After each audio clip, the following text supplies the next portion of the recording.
Olá pessoal, estou aqui com vocês para mais uma aula da nossa física e hoje nós vamos falar de trabalho e potência mecânica.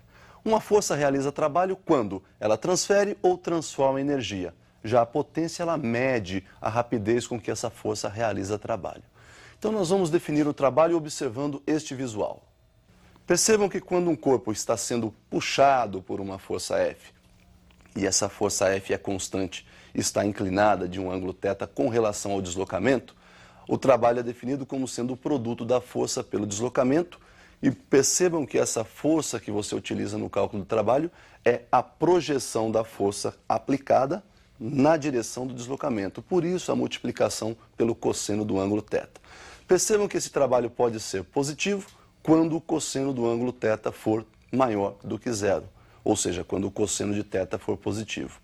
Esse θ então estará entre 0 e 90 graus, ou seja, maior ou igual a zero, menor que 90 graus.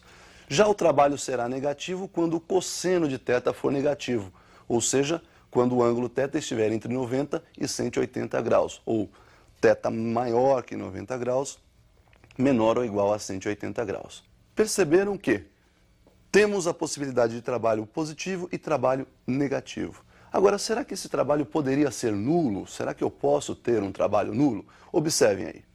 Trabalho vai ser nulo em três circunstâncias. Ou o cosseno de θ é zero, ou seja, cosseno de θ sendo zero, nós temos aí θ igual a 90 graus. Ou o deslocamento é zero, ou seja, a força foi aplicada, mas o corpo não se deslocou. Ou a força aplicada tem módulo igual a zero. Podemos observar então nessas três possibilidades de trabalho nulo, podemos observar que o trabalho pode ser positivo e também pode ser negativo.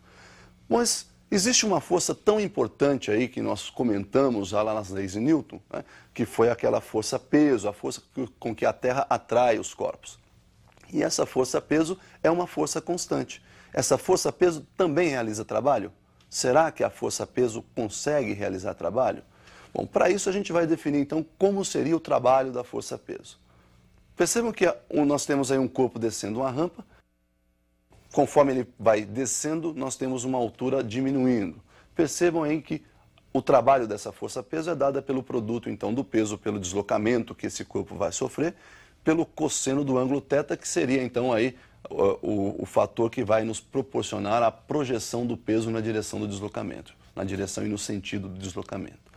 Percebam que esse cosseno de θ, se nós providenciarmos aí um triângulo, pegando aí como hipotenusa o deslocamento e como um dos catetos a altura de onde esse corpo foi abandonado, nós temos aí que o cosseno de θ nesse triângulo é dado pelo cateto adjacente h, a própria altura, dividido pelo deslocamento que seria a nossa hipotenusa. E sabemos ainda que o peso é dado pelo produto da massa pela aceleração da gravidade.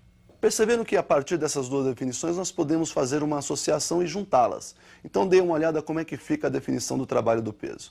Deslocamento nós então vamos determinar a partir do cosseno, né? Nós vamos observar que o deslocamento é dado pela relação entre altura e cosseno de θ e substituindo então tudo isso naquela equaçãozinha primeira, peso vezes deslocamento vezes cosseno, nós temos que o trabalho então é dado por peso mg, massa vezes a gravidade, o deslocamento aí é h sobre cosseno e multiplicado ainda pelo cosseno de θ. Então nós temos que o trabalho do peso é mg vezes h sobre cosseno θ multiplicado ainda por cosseno θ. Simplificando o cosseno θ, nós observamos que o trabalho do peso é dado pelo produto da massa, pelo módulo da aceleração da gravidade e ainda pela altura de onde o corpo foi abandonado. Então percebam vocês que o peso, o trabalho da força-peso, confirma aquilo que eu disse. Quando a força é constante, o trabalho independe da sua trajetória. Bom, será que esse trabalho do peso também pode ter o sinal positivo e também pode ter sinal negativo? Bom, vamos observar então como isso acontece. Observe então que o trabalho da força-peso vai ser positivo quando o corpo estiver descendo, ou seja, na descida nós temos uma aceleração da gravidade a favor do movimento. O movimento então é acelerado e, portanto, o trabalho positivo. Então nós teríamos o trabalho do peso m vezes g vezes h. Já na subida, o que nós vamos ter? Trabalho negativo, porque na subida a aceleração agora está contra o movimento e, portanto, ela é negativa. Daí nós temos então o trabalho da força-peso como sendo menos m vezes g vezes h. Então, pessoal, nós vimos que o trabalho da força-peso pode ser calculado pelo produto mGh e também pode ser positivo ou negativo. Perceba que quando nós tivermos mais do que uma força atuando num corpo, ou seja, várias outras forças também atuando nesse corpo, nós podemos calcular o trabalho da força resultante. Ou seja, o trabalho de todas as forças que estão aplicadas no corpo pode ser calculado através de um teorema denominado teorema da energia cinética.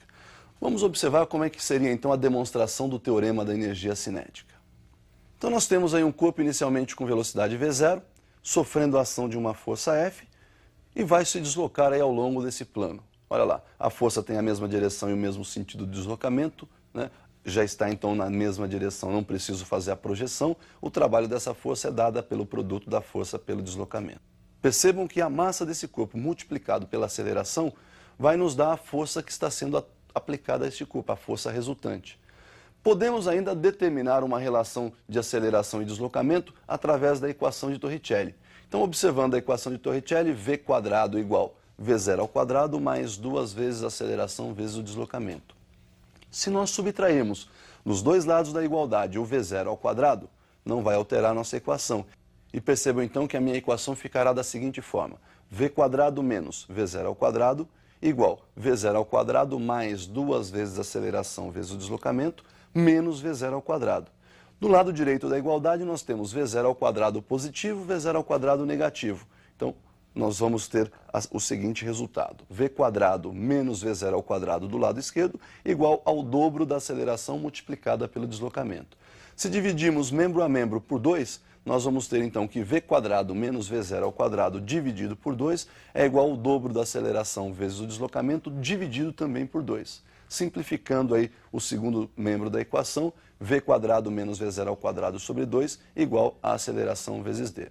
Percebam que a partir dessas três equações, que nós temos aí isoladas, equações 1, 2 e 3, nós vamos definir agora o teorema. Perceba como fica esse teorema. Então, juntando a equação 2 com a equação 1, nós temos que o trabalho da força resultante é dada pelo produto da massa vezes a aceleração vezes o deslocamento. Ou seja, trocamos a força pelo produto massa vezes aceleração. Se juntarmos agora essa nova equação à equação 3, ou seja, se juntarmos 3 e 4, nós temos que o trabalho da força resultante é dada pelo produto da massa, pela diferença entre os quadrados das velocidades dividido por 2. Então ficou assim, olha, m vezes v² menos v0² sobre 2.